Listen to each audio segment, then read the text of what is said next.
James O'Keefe. So in essence, really, you have a two-pronged effort to try to straighten out the media and journalism in America. One is your undercover investigations. And now it turns out, even though you don't like it, it's the lawsuits, which actually put people under oath, and therefore they have to give you the information. If they refuse to, they go to jail for contempt. So you really have opened a whole new offensive against these corrupt media people. Yeah, you articulate our mission perfectly. That's exactly right. You go to jail for contempt, but I don't know of any other plaintiff in modern history that is going to release videotape depositions during a libel. I'm not aware of that. I know that Gawker has been sued, but not the New York Times. So I believe we're going to be successful, and we're going to call it the People's Defamation Defense Fund, Rudy. That's the goal here, is to expose the media for their lies and their malice. You can't lie with malice in this country. Well, let's get to the CNN project, because I think this is so fascinating. We're going to play some examples of Chester explaining to us what CNN does. But first, tell us, who was Charlie Chester? He wasn't just like just some assistant running around the studio. He's a person with a lot of discretion, wasn't he? Yeah, he's the director, the technical director. So if you don't know what that is in television, it's the guy in the control room that has access to everything, all the shows, the culture. He knows more about the newsroom than the people, the hosts do. He's the kind of in the nerve center of CNN. So this is not a shrinking violet. This is not just anybody at CNN. And he was very, very explicit in the first tape in particular about how CNN, he came to CNN to get Trump out of office. And if it wasn't for CNN, Trump would be the president still. And he talks about how they're trying to paint Biden as this is kind of strange, but he says, young geriatric with aviator sunglasses. I mean, it really is someone out of central casting if you were to make a South Park episode of what a CNN person would be doing. And I think the worst part of the tape, in my opinion, was when Charlie Chester said, this is what we're doing, but we're not telling people that we're doing this. So I think the biggest veniality here is that Chester is deceiving the public, or the network is, because I don't have a problem with CNN saying publicly, okay, we're an arm of the Biden administration. We're very pro-Biden. Just be honest about it. But the fact that they couch themselves as the most trusted name in news, that's the problem I have with the behavior. Well, we're going to play the part about at the very, very beginning, where he points out and brags about the fact that he and CNN got Trump out. And then we'll play the part about how they exaggerated situations where Trump's hand was shaking and made it look like he was completely incapable and incapacitated. So we'll play that right now. To believe it, that if it wasn't for CNN, I don't know that Trump would have got voted out. Our focus was to get Trump out of office, right? Without saying it, that's what it was, right? So our next thing is going to be for climate change awareness. Do you think it's going to be just like a lot of fear, climate? Yeah, fear sells. Fear sells. No one ever says those things out loud, but it's obvious. And what is it you do? Technical director. It's one step down from director. It's going to be our focus. Our focus was to get Trump out of office. Without saying it, that's what it was. Trump his hand was shaking or whatever, that he was losing it, he's unfit. We were creating a story there. So that's I think that's propaganda. Now, how did you arrange this situation with him? This was sort of an undercover, which I'm very familiar with, an undercover operation, and you had a young woman really go on dates with him, correct? Well, I'm not going to get into exactly the details of that, although I will tell you that we don't cross any sort of ethical lines. We don't, for example, we would never touch or become sexual with any subject. However, we had a few meetings with this individual in New Jersey. He works in that New York metropolitan area, so Jersey City, and we did have a female undercover reporter spend a few meetings with him. He really opened up to her. So that's who he's talking to. When we hear him talking, he's talking to her. And again, let's just let the audience know that that's a state that allows one-party consent. That is correct. So you can't do this in, say, Maryland or Pennsylvania. I'm sure, I know you're very aware of that. We are. We have many lawyers that work with us. So this is a perfectly lawful conversation. Yeah, and he was speaking. It's interesting you bring that up. I just want to say one thing about the ethics of this is that one party consent, we believe, is usually appropriate. He's speaking with a member of the public, a stranger he's just met, who's not part of CNN. And, therefore he doesn't have the expectation of privacy. He's in a public place. And he really was very proud of this, of what they're doing in some way. You can tell that right from the very beginning, from that initial tape where he's sort of bragging about how they got Trump out. But then he goes on to point out something that I think we've all suspected, if not known, which is that CNN really exaggerated COVID to the point of making it obsessive and making it, for many people, an obsessive fear by constantly showing the numbers. And then when they wouldn't do it, Zucker would call and tell them to put the numbers back up. That's right. He said there was a bat phone, a red phone that would ring, put the COVID numbers back up. And this is where Charlie Chester actually expresses a bit of hesitation and says he does feel bad about what they're doing. I think in that case, it was so gross that they would want more people to die, it seems, in order to get the numbers higher, because, to Charlie's words, fear sells, and if it bleeds, it leads. If it bleeds, it leads. It's a statement so honest that the undercover reporter actually repeated it and said, really? If it bleeds, it leads? And Charlie says, well, now climate change is going to be the new obsession of CNN to replace COVID, because they need something else to foment fear and outrage. Well, James, when he talks about fear, and fear sells and fear gets ratings, fear also creates depression, anxiety. Fear can be extremely dangerous to play on that with people that are just a little bit weak, and a lot of people are. So we know that during the lockdown that we had, which to me seemed like it got to the point where it's unconstitutional, where people were locked in, we know there were excessive amounts of depression, suicides, people who were irrationally frightened. So CNN clearly was helping to create that. I mean, it's one thing to be afraid of the reality of COVID. It's another thing to make COVID much worse than it is and play on the minds of people that can be easily drawn into depression and suicidal thoughts.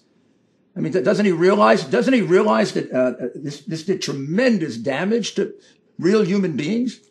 Well, I think that's a good point, and that's the issue at hand. I think he clearly says in the tape that it's about ratings, and we've heard this before from other CNN employees we've undercover filmed.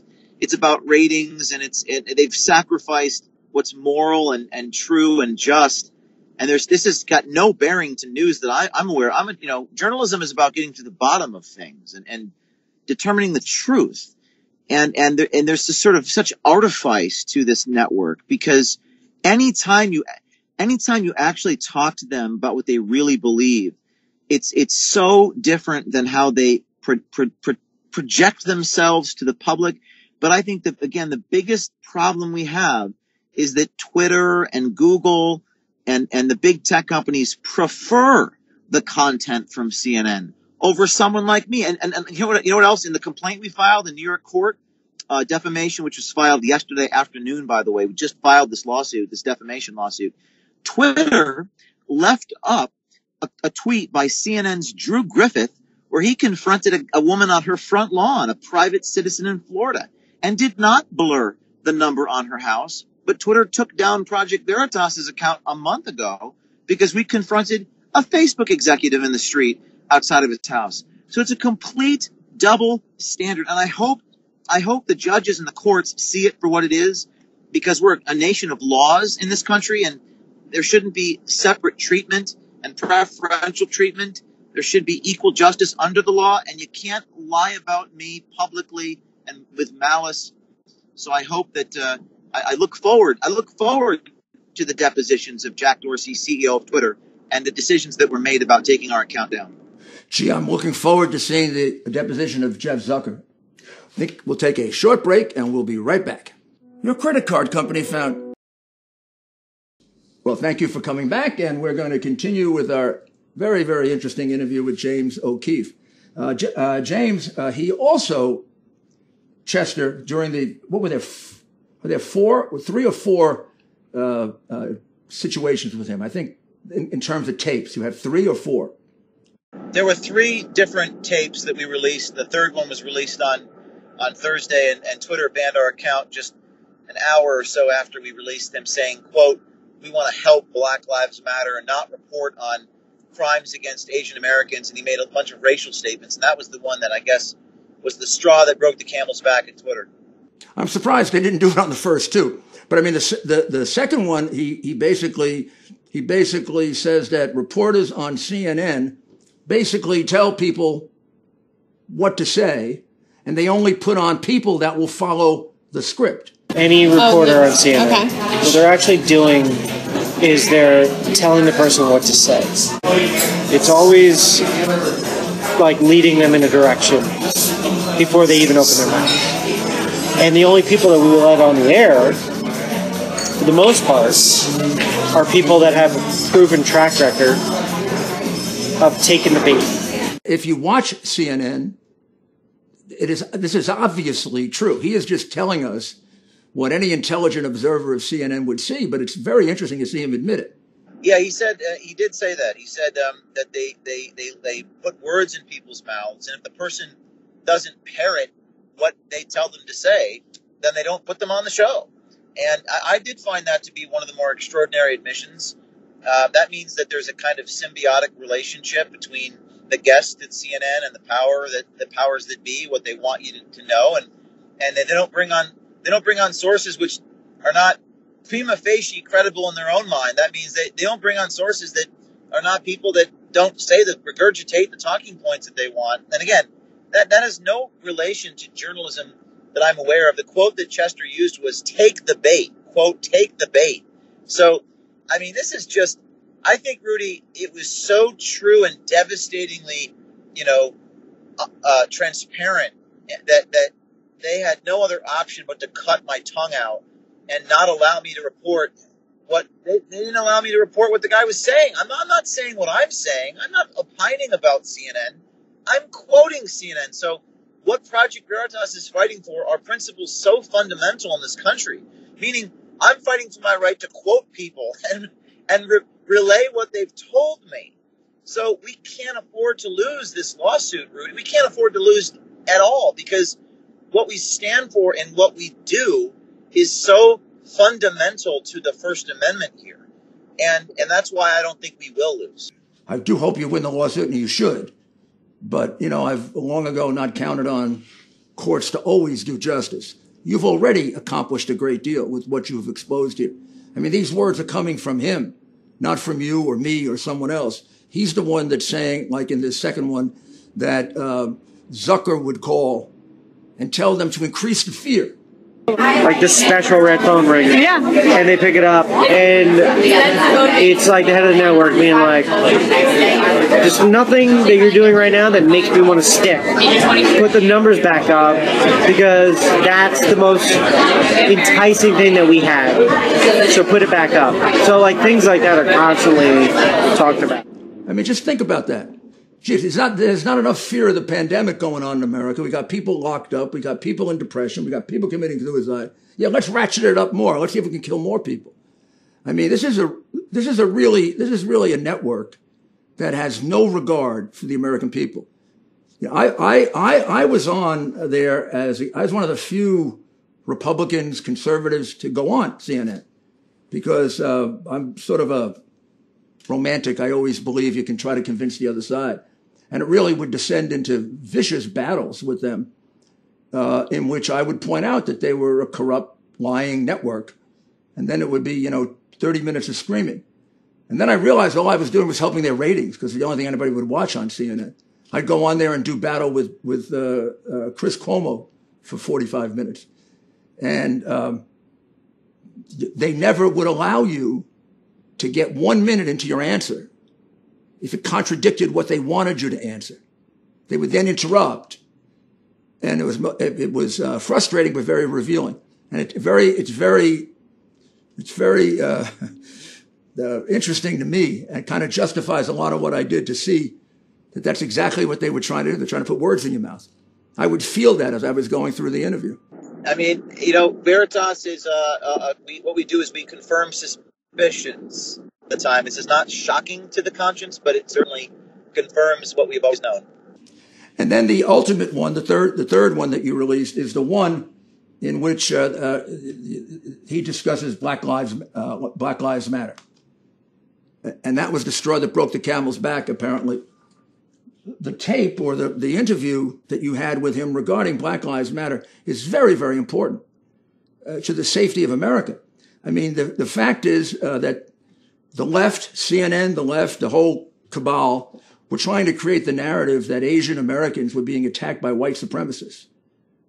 And it blew up in their face when the statistics were revealed that whites of any kind only account for about 23% of the attacks on Asian Americans. All the rest are done by non-whites.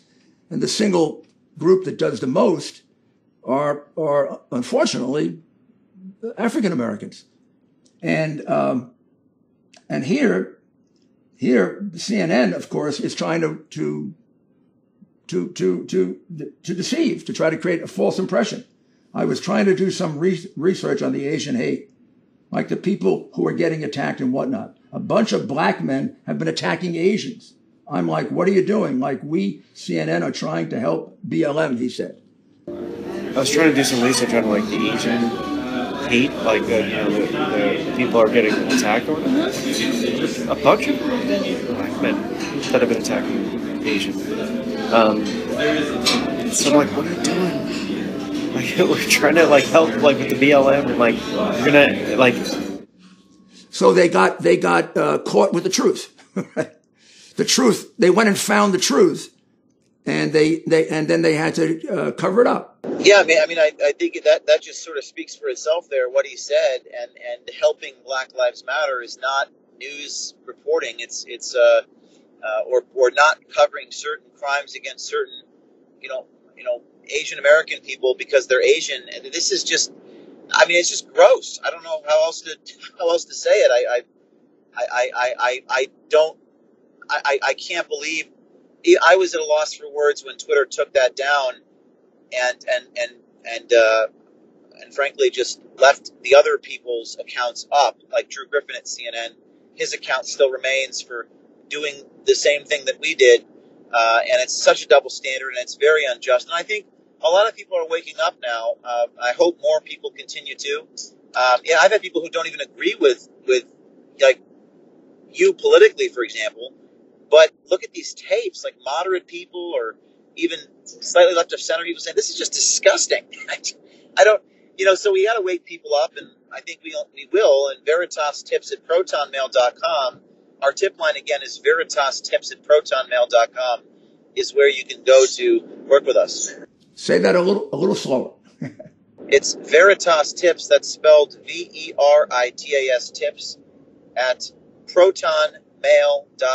It's an encrypted email server, and a lot of our whistleblowers and insiders send us information, and that's how we pursue these leads and do these undercover operations. So he concludes with, I think, an excellent conclusion by Mr. Chester, which is you can shape an entire people's perception about anything depending on how you do it, which is what they are attempting to do with the American people, and have had some success. They've had a lot of success. I would say that their power. We don't seek their validation or their approval, but we do recognize that these networks have tremendous power. One could argue that CNN in an oligarchy or a cartel alongside of Twitter and Google and the New York Times and the Washington Post have more power than all three branches of government. And that is a fact. That's something that used to have been said by Alexander Solzhenitsyn in the 70s, and it certainly applies today with the collusion between the tech companies and CNN. This goes back to what Abraham Lincoln said, that public perception is everything, and without it, you can't craft public policy. So we need to fight a media war in this country, a culture war. We need to expose the media for what it is and get more people on tape admitting these things. Who knows what will happen in the depositions, Rudy? We might uncover all manner of things. We might uncover, who knows, they're destroying their emails, which you can't do after you're sued. So we don't know the fraud and the graft and the duplicity that will come out in the discovery process. But to me, the only way to hold them accountable is under the country's libel laws, because they have no shame. They don't care. Nobody will hold them responsible. Nobody in the media does. So I don't know what else to do except to continue to blow the whistle on hidden camera. You're doing it, and you're doing it very, very effectively. You have been doing it for some time, and now I think you're exposing one of the two main areas in which they're trying to destroy our country and destroy our way of life. One is to subvert our educational system and try to convince our young people to hate America, which they've gone pretty far with. And the second is to subvert our media and make it like Pravda was in the Soviet Union and get people to hate America even more. So I really commend you, James, for what you're doing. And James, good luck. We'll be in touch. And any help you need, you can count on me. Thank you, Rudy. God bless you.